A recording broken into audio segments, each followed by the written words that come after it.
नमस्कार, hornbill TV देख रहे हैं आप। मैं हूं आपके साथ विशाल गर्ग। खबरों की शुरुआत करेंगे इस वक्त बड़ी खबर से। पर्यटकों की संख्या में हुआ है इजाफा।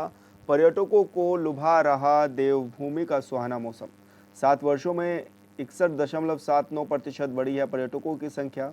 साल 2023 में 5.96 करोड़ पर्यटक आए थे देवभूमि दर्शन के लिए। अगस्त 2024 तक करीब 3 करोड़ पर्यटक पहुंचे हैं उत्तराखंड। टिहरी झील में हर वर्ष बढ़ रही है पर्यटकों की संख्या।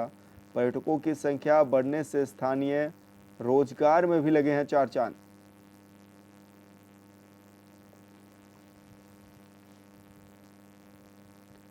और संवाददाता अरुण सैनी हमारे साथ फोन लाइन पर जुड़ गए हैं। अरुण, क्या कुछ जानकारी मिल रही है, किस तरह से इजाफा हुआ है ये संख्या में, और उत्तराखंड सरकार किस तरह से कार्य भी कर रही है? जी हाँ, बिल्कुल देखिए, जो पर्यटन की लिहाज से बात की जाए तो उत्तराखंड की वादियाँ और भरे हरे भरे पहाड़ और यहाँ का सुहाना मौसम, यहाँ का पानी सभी जो है इस तरीके से उत्तराखंड की सुंदरता है वो लोगों को लुभा रही है। और ऐसे में पर्यटकों को अपनी ओर भी कर रही है, उनका मन जो है वो मोह रही है। और यही कारण है कि लगातार जो है पर्यटकों की संख्या में इजाफा देखने को मिल रहा है। और 10 साल जो पर्यटकों की संख्या का आंकड़े है वो भी बढ़ रहा है। पिछले वर्ष 2023 की बात की जाए तो करीब 6 करोड़ पर्यटक जो है यहाँ पर पहुंचे। और ऐसे में देशी पर्यटन के लिहाज से भी आपकी अच्छे संकेत है और आने वाले समय में पर्यटन को बढ़ावा मिले उसके लिए संकेत है। और तरीके से लगातार संख्या में इजाफा देखने को मिल रहा है। चाहे व्यवस्थाओं को देखकर सरकार की तरफ से तमाम ऐसी योजनाएं चलाई जा रही है पर्यटन के लिहाज से, पर्यटन को और अधिक बढ़ावा मिले और इस संख्या में पर्यटक वहाँ पे पहुंचे तक को लेकर तमाम ऐसी योजनाएं भी चलाई जा रही है और तमाम ऐसी जो है कार्य भी किए जा रहे हैं जिससे लगातार पर्यटन को जो है उसको बढ़ावा मिले। तो आने वाले समय में क्या माने, किस तरह की बेहतर व्यवस्थाएं देखने को मिलेगी कि राज्य सरकार कैसे और उन लोगों के लिए काम कर रही है, क्योंकि पर्यटक तो बढ़ ही रहे हैं, तीर्थाटन भी अब बढ़ते हुए नजर आ रहे हैं उत्तराखंड में। जी सर, बिल्कुल देखिए, जो चाहिए झारखंड की बात है पर्यटन की लगातार जो है संख्या में इजाफा हो रहा है। चाहे वहाँ से लगातार श्रद्धालुओं की संख्या में इजाफा हो रहा है। पर्यटन के लिहाज से भी लगातार संख्या में जो है वो इजाफा देखने को मिला है। तो ऐसे में अब आने वाले समय में ये संख्या और से भी बढ़ सकती है। तो इसके लिए व्यवस्थाएं जिस तरीके से जो है बनानी सरकार को पड़ेगी, सरकार को इस तरीके की तमाम योजनाएं चलानी पड़ेगी ताकि हम्म जो पर्यटक यहाँ से सरकार की दिक्कतों का सामना नहीं करना पड़े या परिस्थिति भी ऐसी ना हो कि किसी को कुछ परेशानी हो। इसके लिए तमाम व्यवस्थाएं जो सरकार को बननी पड़ेगी और इस तरीके की तमाम व्यवस्थाएं जो है सरकार के द्वारा बनाई दी जाती है। बिल्कुल अरुण, बहुत बहुत शुक्रिया आपका तमाम जानकारी साझा करने के लिए।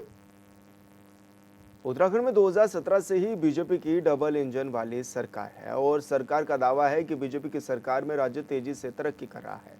यही वजह है कि सतत विकास में उत्तराखंड देश का पहला राज्य बन गया है। साथ ही रोजगार देने में भी उत्तराखंड अव्वल रहा है। देहरादून में प्रेस कॉन्फ्रेंस कर सीएम धामी ने प्रदेश की सबसे बड़ी मांग यानी कि मूल निवास और भू कानून पर भी बड़ी बात कही है। इस रिपोर्ट में देखिए।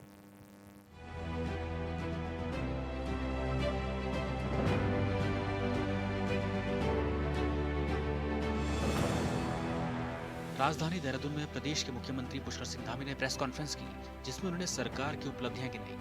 उन्होंने कहा कि हाल के दिनों में उत्तराखंड ने कई उपलब्धियां हासिल की है। उन्होंने नीति आयोग की सतत विकास और बेरोजगारी दर का जिक्र कर पीएम मोदी की तारीफ की। विशेषकर इन दिनों बहुत सारे मामलों में हमारा राज्य उत्तराखंड अनेक मैं कहूँ कि उपलब्धियां हमको प्राप्त हो रही हैं। अभी कल ही जो बेरोजगारी दर हमारी घटी है, ऐसे कालखंड में जब सभी जगह थोड़ा ये चुनौती के रूप में लिया जा रहा है, ऐसे समय में 4.4 पॉइंट बेरोजगारी दर घटी है। सतत development goals, sustainable development goals को प्राप्त करने में हमारा राज्य पूरे देश के नीति आयोग के जो आंकड़े आए हैं उसमें पहले नंबर पर आया है। स्टार्टअप्स के क्षेत्र में भी हम लीडर्स की, अचीवर्स की श्रेणी में आ गए हैं, उसमें भी हमने अच्छा स्थान प्राप्त किया है। सीएम धामी ने कहा कि उत्तराखंड में मौजूदा कानून के मुताबिक नगर निकाय क्षेत्र से बाहर 250 वर्ग मीटर भूमि कोई भी बिना अनुमति के खरीद सकता है, लेकिन इसमें अब संशोधन किया जाएगा। उन्होंने कहा कि इस कानून के तहत कई लोगों ने अपने परिवार के अलग अलग सदस्यों के नाम पर कई भूखंड खरीदे हैं, लिहाजा ऐसी सभी जमीनों का विवरण तैयार किया जा रहा है और उनके बाद सख्त कार्रवाई की जाएगी। उत्तराखंड के अंदर एक कानून हमारे यहाँ पर प्रचलित है, उसमें जो नगर निकाय क्षेत्र से बाहर है, इसमें 250 वर्ग मीटर भूमि कोई भी बिना अनुमति के खरीद सकता है। एक ऐसा हमारे यहाँ पहले से इस प्रकार का प्रावधान बना हुआ है, लेकिन इसमें संज्ञान में आया है कि ये कानून बनने के बाद बहुत सारे लोगों ने अपने ही परिवार के अलग अलग नामों से कई सारे भूखंड खरीद लिए हैं, जो कि इन प्रावधानों को जिन उद्देश्यों के साथ इसका प्रावधान किया गया था उसके अंतर्गत नहीं आता है। और हम ऐसी सभी ज़मीनें जो इस प्रकार से खरीदी गई हैं उनका हम विवरण तैयार करा रहे हैं और ऐसे लोगों के विरुद्ध सख्त कार्रवाई की जाएगी। इतना ही नहीं, सीएम धामी ने यह भी साफ कर दिया है कि जिन लोगों ने जिस उद्देश्य के साथ जमीन खरीदी है, अगर उस उद्देश्य पर काम नहीं किया गया होगा तो ऐसे लोगों पर भी कार्रवाई की जाएगी। बात चाहे पर्यटक की हो या फिर निवेश करने की मंशा हो या फिर व्यवसाय के लिए खरीदी गई जमीन हो, वैसे सभी लोगों पर सख्त कार्रवाई की जाएगी। जिस उद्देश्य से भूमियाँ खरीदी हैं, चाहे वो पर्यटन के लिए, उद्योग लगाने के लिए, निवेश करने के लिए या व्यावसायिक प्रयोजनों के लिए जिन्होंने भूमि खरीदी और उसके बाद उस भूमि का उन्होंने उस प्रयोजन के लिए उपयोग नहीं किया, ऐसी ज़मीनों का भी हम विवरण तैयार करा रहे हैं। और ऐसे लोगों के विरुद्ध भी जिन्होंने जिस प्रयोजन से भूमि खरीदी और उसका उपयोग नहीं किया, उनके खिलाफ भी सख्त कार्रवाई की जाएगी और ऐसी ज़मीनें भी राज्य सरकार में निहित की जाएंगी जो इन कानूनों के तहत जिस प्रयोजन के लिए ली गई थी, लेकिन वो प्रयोजन उन्होंने पूरा नहीं किया। प्रेस कॉन्फ्रेंस में सीएम धामी ने राज्यवासियों की सबसे बड़ी मांग पर भी बयान दिया। उन्होंने कहा कि राज्यवासियों को भरोसा दिलाना चाहता हूं कि मूल निवास की बात हो या फिर भू कानून की, सभी मुद्दों पर सरकार तेजी से काम कर रही है और अगले बजट सत्र के दौरान भू कानून लाने की पूरी कोशिश की जा रही है। सीएम ने कहा कि 2021 के बाद कई जटिल मुद्दों पर सरकार ने फैसला लिया और भू कानून पर भी बीजेपी की सरकार ही फैसला ले रही है। हमारी सरकार भू कानून है, मूल निवास है, जो ऐसे मुद्दे हैं, इन सभी मुद्दों को लेकर हम हमेशा से संवेदनशील रहे हैं। हम संवेदनशील हैं और अगले बजट सत्र में हम उत्तराखंड की जो भौगोलिक परिस्थितियों के अनुरूप इस पर, चूँकि पहले से एक कमेटी बनी हुई है, कमेटी काम कर रही है, प्रारूप बनाने के लिए कमेटी का गठन भी किया हुआ है, मुख्य सचिव की अध्यक्षता में उसमें काम चल रहा है और इसके अनुरूप एक वृहद भू कानून लाने के लिए हम प्रयासरत हैं कि हम इसमें एक भू कानून लाएंगे। और जिस प्रकार मार्च 2021 से अब तक लंबे समय से चले आ रहे अनेक मामले ऐसे थे और जिन मामलों पर फैसले नहीं हो पा रहे थे, उन सभी मामलों पर हमने फैसले भी लिए हैं। चुनौतीपूर्ण मामले रहे हों, उनका भी निस्तारण किया है, हमारी ही सरकार ने किया है। प्रेस कॉन्फ्रेंस में मुख्यमंत्री ने कहा कि जिन लोगों ने प्रदेश में लैंड बैंक बना रखा है, वैसे लोगों की जांच की जा रही है। उदाहरण देते हुए सीएम धामी ने कहा कि कई लोगों ने रिजॉर्ट के नाम पर तो कई लोगों ने व्यवसाय करने के नाम पर जमीन तो खरीद ली, लेकिन ना तो रिजॉर्ट बनाया और न ही व्यवसाय शुरू किया, लिहाजा ऐसे लोगों पर कार्रवाई तय है। 9 नवंबर 2000 को उत्तराखंड राज्य का गठन हुआ था और पहले कहा जा रहा था कि 9 नवंबर से पहले राज्य सरकार प्रदेश में यूसीसी कानून लागू कर देगी, लेकिन लगता है कि इसमें कुछ समय और भी लग सकता है। मीडिया के सवालों पर सीएम धामी ने कहा कि मामला जटिल है, फिर भी इस पर काम हो रहा है। अक्टूबर में एक बैठक होनी है, उसमें साफ हो जाएगा कि यूसीसी कानून कब लागू किया जाएगा। उत्तराखंड वासियों की मौजूदा वक्त में सबसे बड़ी मांग भू कानून और मूल निवास है और सीएम धामी ने प्रेस कॉन्फ्रेंस कर दोनों मामलों पर अपनी बात रखी है। लिहाजा अब ऐसा लग रहा है कि प्रदेश को पड़ोसी राज्य हिमाचल प्रदेश की तरह जल्द ही सख्त भू कानून मिल जाएगा, ताकि देवभूमि के मूल स्वरूप से कोई छेड़छाड़ न कर सके। Bureau report, hornbill TV. Pauri में हेमवती नंदन बहुगुणा गढ़वाल विश्वविद्यालय के बीजीआर परिसर में कार्यक्रम का आयोजन किया गया है और इस दौरान ये भी देखा गया है कि आसपास बड़ी संख्या में लोग भी पहुंचे हैं और इस दौरान विश्वविद्यालय में प्रत्याशी अपना दमखम दिखाने में भी जुटे हुए हैं। ऐसे में अखिल भारतीय विद्यार्थी परिषद के छात्र छात्राओं ने जुलूस निकालकर अखिल भारतीय परिषद के छात्र संघ चुनाव को लेकर चुने गए प्रत्याशियों के समर्थन में रैली निकालकर प्रचार प्रसार किया है। अखिल भारतीय विद्यार्थी परिषद से जुड़े छात्र छात्राओं ने कंडोलिया पार्क से बीजीआर परिसर के मुख्य गेट तक रैली निकाली है।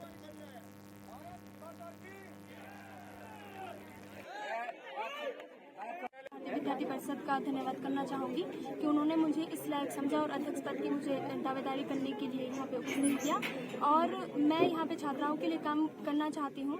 और जैसा कि हम सबको विदित है कि 2000 में एक दीदी आई थी हमारे यहाँ पे संतोष दीदी है उनका नाम, वो अध्यक्ष पद पर रही हैं और उसके बाद 2024 में अब कोई लड़की अध्यक्ष पद की दावेदारी यहाँ पे अखिल भारतीय विद्यार्थी परिषद से करी है और मैं यहाँ पे छात्राओं के हित के लिए कार्य करना चाह रही हूँ।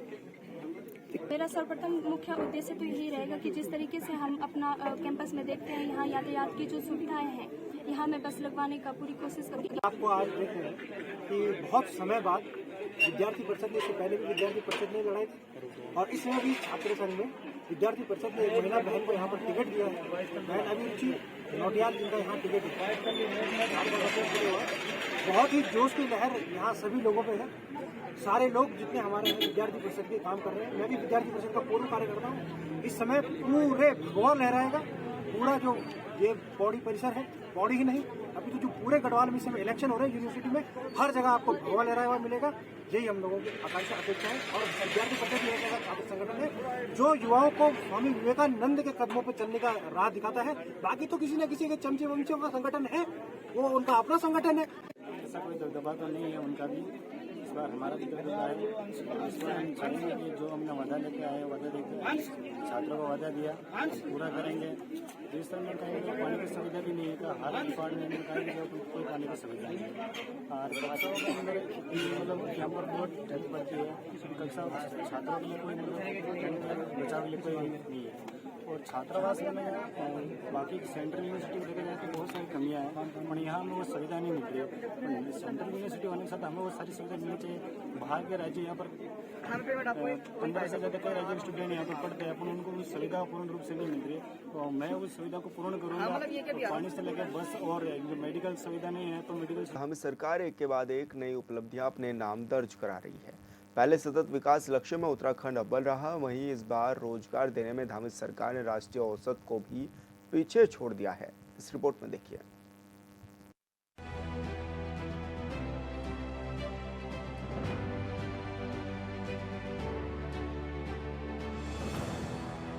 उत्तराखंड सरकार ने फिर किया कमाल। रोजगार देने में उत्तराखंड सरकार अव्वल। पहाड़ी राज्य उत्तराखंड में घटी बेरोजगारी दर। सीएम धामी की अगुवाई में घट रही बेरोजगारी। जी हां, एकदम सही सुना है आपने। पहाड़ी राज्य देवभूमि उत्तराखंड की सरकार के नाम पर एक बड़ी उपलब्धि जुड़ गई है। प्रदेश में बीजेपी की डबल इंजन वाली सरकार है और सरकार के युवा सीएम पुष्कर सिंह धामी एक के बाद एक उपलब्धि अपने और पार्टी के नाम करते जा रहे हैं। सीएम धामी की गंभीरता का ही नतीजा है कि अब उत्तराखंड में तेजी से बेरोजगारी दर घट रही है। विशेषकर इन दिनों बहुत सारे मामलों में हमारा राज्य उत्तराखंड अनेक मैं कहूँ कि उपलब्धियां हमको प्राप्त हो रही हैं। अभी कल ही जो बेरोजगारी दर हमारी घटी है, ऐसे कालखंड में जब सभी जगह थोड़ा ये चुनौती के रूप में लिया जा रहा है, ऐसे समय में 4.4 पॉइंट बेरोजगारी दर घटी है। सतत development goals, sustainable development goals को प्राप्त करने में हमारा राज्य पूरे देश के नीति आयोग के जो आंकड़े आए हैं उसमें पहले नंबर पर आया है। स्टार्टअप्स के क्षेत्र में भी हम लीडर्स की, अचीवर्स की श्रेणी में आ गए हैं, उसमें भी हमने अच्छा स्थान प्राप्त किया है। पीरियोडिक लेबर फोर्स सर्वे में हुआ बड़ा खुलासा। रोजगार देने में राष्ट्रीय औसत को भी छोड़ा पीछे। उत्तराखंड में बेरोजगारी दर 4.5 से घटकर 4.3%, 15 से 29 वर्ष की आयु वर्ग की 14.2 से घटकर 9.8%। पीरियोडिक लेबर फोर्स सर्वे की रिपोर्ट में कहा गया है कि रोजगार देने में उत्तराखंड कीर्तिमान बना रहा है। उत्तराखंड ने राष्ट्रीय औसत को भी पछाड़ दिया है। उत्तराखंड में बीते एक साल में रोजगार के अवसर बढ़ने से बेरोजगारी दर घटी है। सभी आयु वर्गों पर नजर डालें तो इसकी दर 4.5% से घटकर 4.3% तक आ गई है, जबकि 15 से 29 वर्ष के आयु वर्ग की 14.2 से घटकर 9.8% आ गई है। सुनने में तो अच्छा लग रहा है राष्ट्रीय औसत, हमको भी बड़ा गर्व महसूस होता है, लेकिन रोजगार किस तरह का रोजगार है? अब आप नदियों में पत्थर चुग रहे उसको रोजगार गिन रहे, या सड़कों में काम कर रहे उसको रोजगार से गिन रहे, क्योंकि अस्थायी रोजगार तो कहीं दिखाई दे रहा। नंबर एक, जो सिडकुल तिवारी जी ने बनाया था उधम सिंह नगर, हरिद्वार, लाल तप्पड़, सेलाकुई, वो तो सब खत्म होते जा रहे हैं। खत्म हो गए, लोग बेरोजगार है, घरों में बैठे। जो रोजगार देने वाले डिपार्टमेंट थे, देहरादून के रेफरेंस में कह रहा हूँ, सर्वे ऑफ इंडिया था, हिंदुस्तान का हेडक्वार्टर है। सर्वे ऑफ इंडिया 3 जगह फैला, इसमें 250 बीघा जमीन कम से कम। वो हर साल 500,000 लोग रोजगार, वो आपने बंद कर दिया। आपने सेंट्रल अकाउंट ऑफिस जहाँ लोग 200-300 लोग हर साल लगते थे वो बंद कर दिया। आपने ऑर्डिनेंस फैक्ट्री 4 डिफेंस कारखाने बड़े, वहाँ भी 1000-1500 लोग हर साल लगते थे, वो आपने प्राइवेट को दे दिए।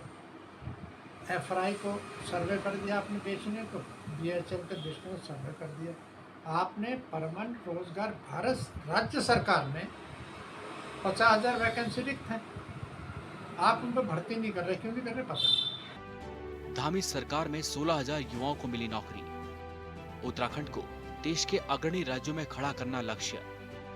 धरातल पर उतरेंगे निवेश, युवाओं को मिलेगा रोजगार। निजी क्षेत्रों में भी उत्तराखंड के युवाओं को मिल रही नौकरी। देवभूमि के मुखिया धामी अक्सर ही कहते हैं कि उत्तराखंड को देश के अग्रणी राज्यों के साथ खड़ा करना हमारा संकल्प है। हम रोजगार के आधिकारिक अवसर सृजित कर रहे हैं। सरकारी क्षेत्र में ही 16,000 से अधिक युवाओं को हमने नियुक्ति दी है। निजी क्षेत्र में भी नौकरी मिल रही है। आगामी सालों में निवेश के अधिकांशतः करारों के धरातल पर उतरने से लाखों युवाओं को रोजगार मिलेगा। निश्चित रूप से उत्तराखंड राज्य के यशस्वी मुख्यमंत्री माननीय पुष्कर सिंह धामी जी के नेतृत्व में उत्तराखंड के अंदर एक विकास के नए सोपान स्थापित किए गए हैं। और रोजगार के मामले में अगर हम देश के अंदर देखें तो जो औसत दर है उसमें उत्तराखंड अव्वल नंबर पर है। ये हम सब के लिए प्रसन्नता की बात है। और लगातार सरकार प्रयास कर रही है कि उत्तराखंड राज्य के अंदर जहां सरकारी नौकरियों में हजारों भर्तियां कर दी गई हैं, हजारों की विज्ञप्ति जारी कर दी गई है, उसके अलावा जो अन्य सेक्टर हैं उनमें भी स्वरोजगार से जोड़ने के लिए चाहे होम स्टे योजना हो, विभिन्न प्रकार के प्रधानमंत्री कौशल योजना हो, उत्तराखंड राज्य के दूरस्थ क्षेत्रों पर जो हमारे नौजवान थे वो इन योजनाओं से लाभान्वित हुए। आज उत्तराखंड, मैं कह सकता हूं कि पूरे देश के अंदर हिमालय राज्यों में रोजगार की दृष्टि से हो, अन्य दृष्टि से हो, सड़कों की दृष्टि से हो, सभी दृष्टि से संपूर्ण है। सरकार की उपलब्धि पर विपक्ष ने उठाया सवाल। सुनने में तो अच्छा, लेकिन धरातल पर कुछ नहीं। राज्य भर में नई दिखाई दे रहा स्थायी रोजगार। उत्तराखंड में हजारों सरकारी पद अभी भी रिक्त। धामी सरकार का दावा है कि उत्तराखंड युवाओं को सिर्फ रोजगार ही नहीं देगा, बल्कि उन्हें दूसरों को रोजगार देने वाला भी बनाएगा। रिपोर्ट सामने आई है, लिहाजा सरकार की तारीफ हो रही है, लेकिन विपक्ष इसे लेकर सवाल उठा रहा है। विपक्ष का कहना है कि रिपोर्ट सुनने में तो अच्छा लगता है, लेकिन सच तो यह है कि धरातल पर कोई कुछ बताने को तैयार नहीं। प्रदेश में हजारों सरकारी नौकरी के पद रिक्त चल रहे, फिर भरने को लेकर सिर्फ बड़ी बड़ी बातें की जा रही। हाई कोर्ट कह रहा है कि जो संविदा कर्मचारी 10 साल हो गए उनका परमानेंट कर दो, उनका परमानेंट नहीं कर रहे। परमानेंट नहीं कर रहे, हाई कोर्ट ने ये बड़ा अच्छा आदेश किया कि परमानेंट करने में तकनीकी दिक्कतें आ रही, तो समान कार्य का समान वेतन था उनको। 50,000 कर्मचारी धक्के खा रहे। आज आंगनबाड़ी, आशाएं तो रोजगार दिए, सुनने में अच्छा लग रहा, लेकिन धरातल पर कहीं तो दिखाई दे। कहीं रिक्रूटमेंट नहीं, जब अब राज्य सरकार में नहीं भर रहे, आप कॉरपोरेशन में नहीं भर रहे, आप कहाँ से रोजगार दिया पता नहीं, आंकड़े कहाँ से ले रहे, गुमराह करने वाले। सुनने में अच्छा लगता, मैं कह रहा हूँ, अगर लग रहा तो हम कुछ तारीफ करते, लेकिन मैं तो उदाहरण दे रहा हूँ कहाँ पर रोजगार दिया।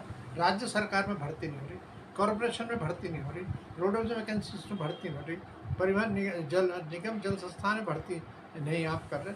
जब 50,000 ओपन वैकेंसी है और हाई कोर्ट कह रहा है भर्ती करो, संविदा वालों को रेगुलर कर दो, नहीं करने को तैयार है, तो ये आंकड़े मैं नहीं जानता कहाँ से आ रहे, अगर है तो अच्छी बात है राज्य के लिए, लेकिन धरातल की वास्तविक स्थिति से विपरीत है। कुछ समय पहले ही नीति आयोग ने सतत विकास के लक्ष्य को हासिल करने में उत्तराखंड को प्रथम स्थान दिया था और अब पीरियोडिक लेबर फोर्स सर्वे की रिपोर्ट में यह बात सामने आई है कि उत्तराखंड में बेरोजगारी दर घट गई है और बड़ी बात यह है कि राष्ट्रीय औसत को भी उत्तराखंड ने पीछे छोड़ दिया है। यह अलग बात है कि इसे लेकर विपक्ष के कुछ सवाल हैं, लेकिन रिपोर्ट में तो सरकार की तारीफ की गई और सारे राज्य रिपोर्ट को आधार मानकर ही विकास कार्यों का बखान करती है। Bureau report, hornbill TV. लोक निर्माण विभाग के अधीक्षण अभियंता पौड़ी कार्यालय में पहुंचे, जहां पर उन्होंने अपना कार्यभार ग्रहण किया है।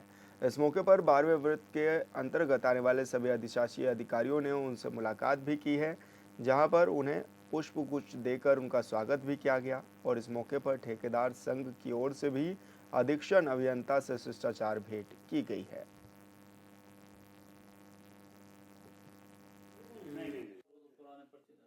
फिलहाल यही मांगे कि साहब हम जो है यहाँ पे जो टेंडर होगा उसका बहिष्कार करेंगे जब तक हमारी मांग को नहीं माना गया है।